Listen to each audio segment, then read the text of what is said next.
Welcome back to AM Northwest. Our next guest is a Portland native who splits her time between the Rose City and the Big Apple. She's the author of more than 20 books, including the Newbery Medal winning All the Blues in the Sky.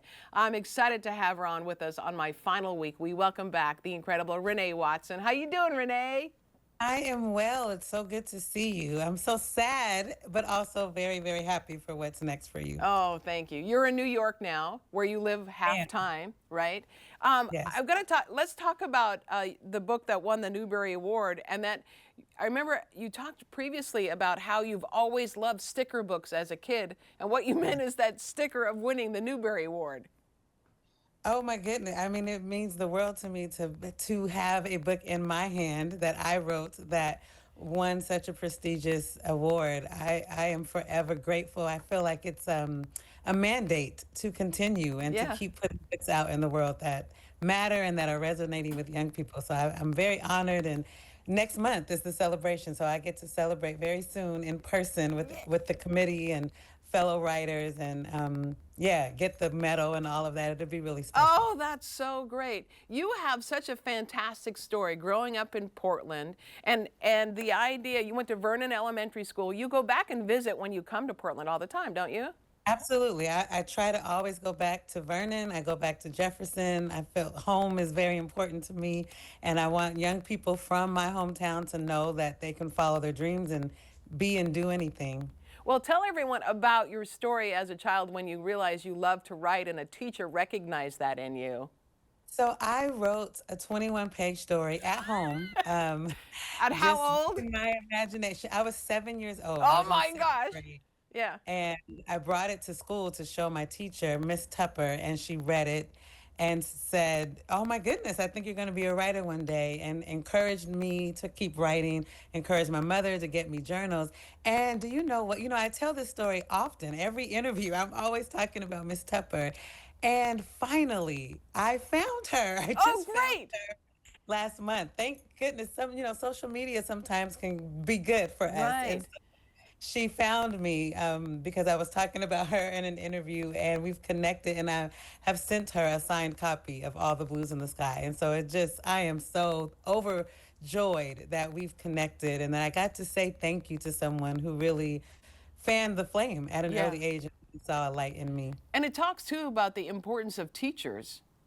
Yes, I have been so fortunate to have educators all throughout my schooling that really saw me, really pushed me to be my best self. I always say Linda Christensen's name. She is still a friend and mentor, and just was an amazing teacher, and would take me to her when I was a senior in high school. She would take me to her freshman class and have me teach the poetry lesson Wow. using my poem that I had written for her class. And so I was being mentored at a very early age on how to use your words to inspire people and give back to the community, and to teach how to stand up for yourself and stand up for what you believe in through poetry. And I definitely owe that to Linda Christensen. You talk often in your books, the stories often revolve around aunties and female friends and the importance of all of that, your village, and you often directed at young girls and young girls of color. You've made a difference, and can you feel that when you go to see fans of yours?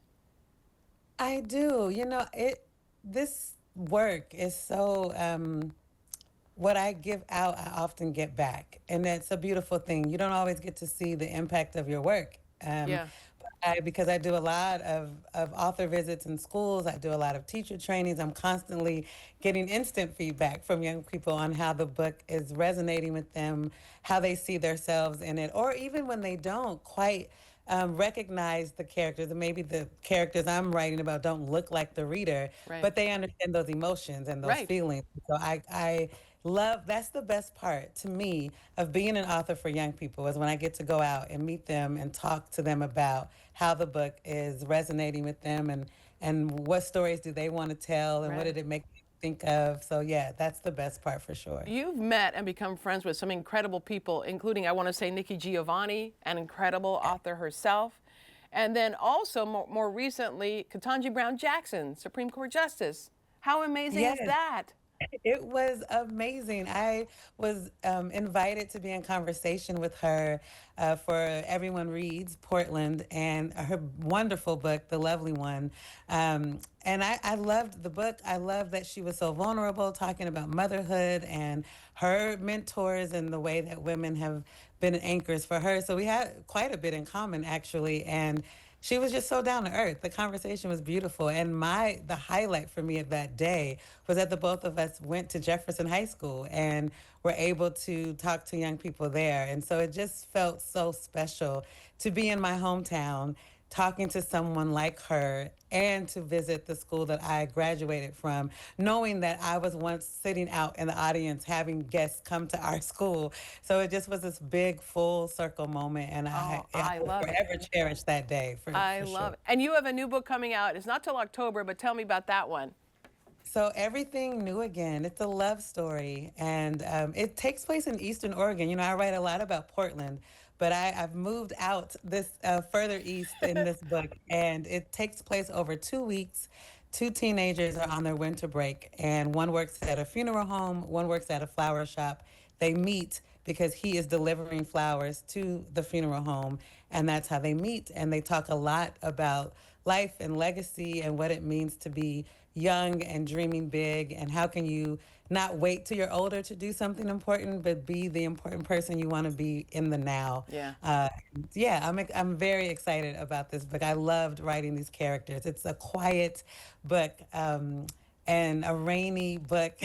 It takes place in the wintertime, and it was just nice to be in that setting, in a town and not a big city, and Yeah. let these teenagers fall in love. Well, Renee, I have loved talking to you all these years. So thank you so much for all the Thank fantastic you. interviews. Thank you so much. You have been a great support of my work, and I so appreciate you. So thank you so much for all that you do for Portland and all you've done for me personally. Oh, thank you. All right, we'll be right back with more AM Northwest. Don't go away.